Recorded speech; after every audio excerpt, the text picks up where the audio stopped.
Bonjour à tout le monde, je suis Alexandre Michy, cardiologue. J'ai l'énorme plaisir aujourd'hui d'avoir avec nous le docteur Jérôme Taïeb qui va nous parler des dernières recommandations européennes sur les arythmies ventriculaires et sur la mort subite. Bonjour Jérôme.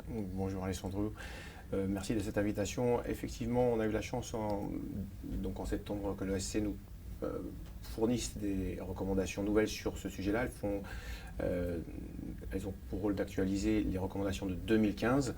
Alors, il y a eu 486 recommandations. Donc, pour les résumer, on va juste prendre évidemment les modifications.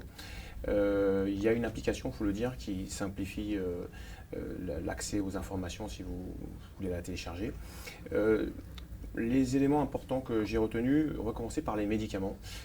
Donc les médicaments dans la fraction d'éjection altérée, il est mis en avant l'intérêt antiarythmique de médicaments qui sont non antiarythmiques, c'est les médicaments, les 4 médicaments de l'insuffisance cardiaque qui, par leur effet indirect, ont un intérêt antiarythmique important, donc ils sont vraiment fortement recommandés. Et non seulement ça, mais il y a aussi cette notion de 3 mois de traitement avant de prendre une décision, notamment sur l'implantation d'un défibrillateur, pour laisser une chance au remodelage. Disparaît donc la notion de 40 jours. La deuxième chose, c'est les défibrillateurs et leurs indications. Il y en a qui ont diminué, puis il y en a d'autres qui se sont élargis. Donc on va commencer par ce qui diminue. Ce qui diminue, donc, c'est suite à l'étude d'Anish, le fait que les CMD, avant c'était du 1 en prévention primaire, maintenant c'est du 2A. Ce qui diminue également, c'est le fait que quand on a réussi une ablation de TV correctement, on peut, sur une fraction d'éjection même à 40%, ne pas implanter de défibrillateur. Il faut que ce soit une ablation de TV sur une TV bien tolérée, monomorphe. Donc on considère que le résultat peut être suffisamment satisfaisant pour ne pas implanter de défibrillateur. Et puis il y a des gens âgés, très âgés, c'est la première fois qu'il y a cette notion. On peut omission, c'est le terme utilisé, ne pas implanter un défibrillateur chez un patient très âgé. On n'est plus dans cette notion de juste un an de survie. Voilà. Ensuite, ce qui augmente comme indication, il y a le fait qu'on a fait disparaître la notion de NYHA stade 2 pour les préventions primaires cardiopathie ischémique. Comme les Américains maintenant, même s'il n'y a pas de Disney, vous pouvez implanter un patient s'il rentre dans les critères. Comme augmentation, il y a la CMD avec l'aminopathie et facteurs de risque, dans lesquels il y a la SVP, la génétique, l'IRM, et puis la notion de syncope, il en faut 2 sur 4, et donc il y a cette notion qu'on peut implanter ces patients-là. Il y a aussi la SVP qui revient dans les cardiopathies ischémiques, post-infarctus, on les avait un peu laissés de côté. Là, ça redevient, si vous avez un patient qui a une hyperexstabilité ventriculaire, qui a une fraction d'éjection même supérieure à moins de 40%, vous pouvez à ce moment-là, avec une SVP positive, poser indication de défibrillateur. Dans les indications supplémentaires, il y a également la sarcoïdose. Alors la sarcoïdose, c'est suite à l'étude registre finlandais, non seulement moins de 35%, mais de fraction d'éjection, mais même entre 35 et 50 si on a des facteurs de risque qui sont l'IRM ou la SVP positive.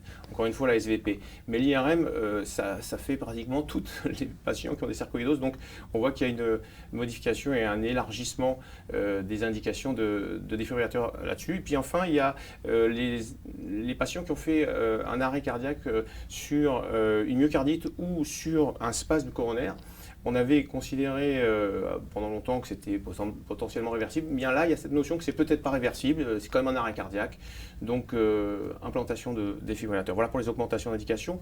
Pour l'ablation, il y a ce qui est marquant, la place en niveau 1 pour les TV infundibulaires sur cœur sain, également les TV fasciculaires. Voilà, ces deux passent en indication de classe 1. Et puis, il y a les ESV. Les ESV, soit des ESV avec cardiomyopathie, dans ce cas-là, c'est effectivement une indication. Soit c'est des ESV sans symptômes, donc ça c'est nouveau, mais plus de 20 000 ESV, le chiffre, plus de 20% exactement, hein, ça fait à peu près 20 000. Et à ce moment-là, il y a une indication de faire une ablation en 2B, certes, mais c'est quand même voilà, quelqu'un qui ne se plaint de rien, mais qui a 20 000 ESV, vous pouvez lui proposer. Voilà pour les ablations. Ensuite, ce que j'ai retenu, c'est la place de l'IRM. L'IRM, alors c'est toutes les cardiopathies structurelles, donc la CMH, la CMD, avec l'aminopathie, pas toutes les CMD. La DVDA, mais également bien sûr l'IRM pour la sarcoïdose. Et puis il y a la place de la génétique. Alors là, elle prend une place très importante, la génétique, elle est en niveau 1 presque partout. Donc pareil, dans les CMH, dans les CMD avec l'aminopathie, dans les DVDA, mais également dans les canalopathies. Alors toutes les canalopathies sauf la syndrome de polarisation précoce. Donc ça fait quand même encore beaucoup d'indications.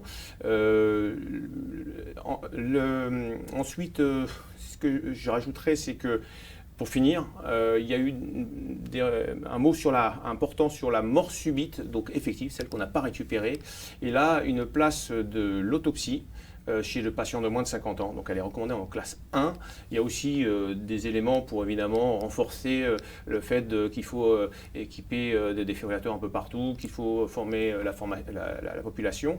Et puis il y a aussi cette notion que quand il y a je finirai là-dessus, quand il y a un décès subi, il faut absolument essayer de trouver la cause, quitte à faire donc l'autopsie bien sûr, mais également des prélèvements.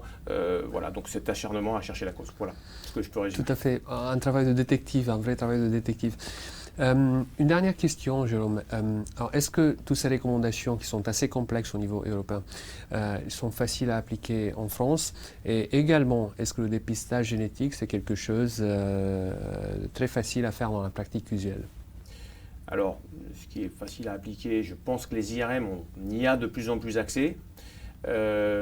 Mais pour ce qui concerne la génétique, j'avoue que ça va poser des problèmes. Alors, certes, c'est les patients qui ont des canalopathies, qui ne sont pas des patients très fréquents, on les envoie vers les centres de compétences.